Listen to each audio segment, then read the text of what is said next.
Again, 2021.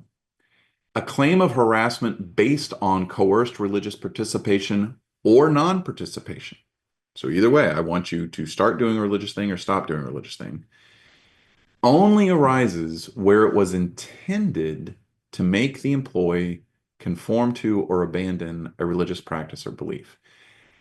I'm not as sure about this one. What the EOC is trying to say is this is all inside the framework of you getting to hold on to your religious views.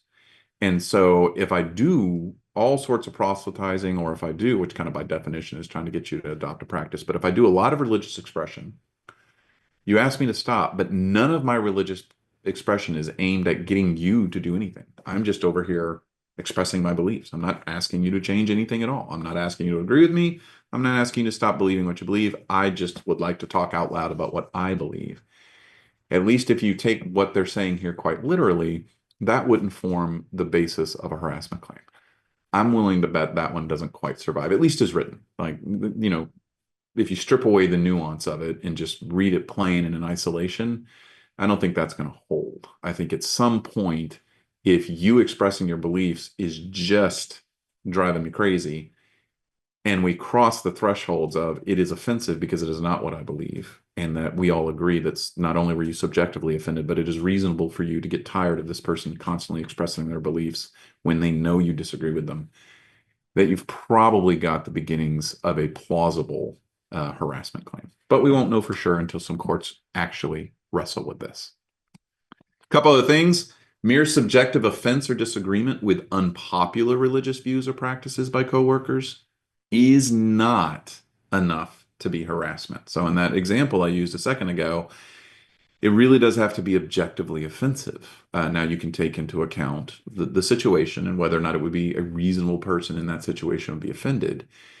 But if all I'm saying is I don't like people who believe what you believe because your belief is unpopular or you're doing something unusual, and again, think in an extreme situation, perhaps a Satanist. If that's kind of what clicks for you is to go, wow, yeah, let me actually ponder that for a second. What this guidance is saying is, yeah, we don't think that that would actually be harassing.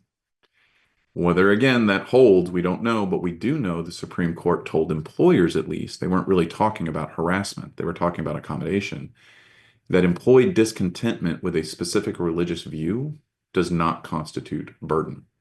And I haven't given this disclaimer yet, and the comments haven't blown up, so maybe y'all don't need it, but allow me to say, what I am doing is simply relaying the law to you. I'm not actually advocating for one position or the other. I think that this space is uniquely interesting because the term religion is so broad and it covers things that people feel very, very deeply and on polar opposite sides. And so the framework that you create for any one religion ultimately gets applied to all of them. And it's why that people of differing views have a common interest in approaching with care the development of that framework. Because once that framework takes root for the religion I like, it also takes root for maybe the religion that makes me a little uncomfortable.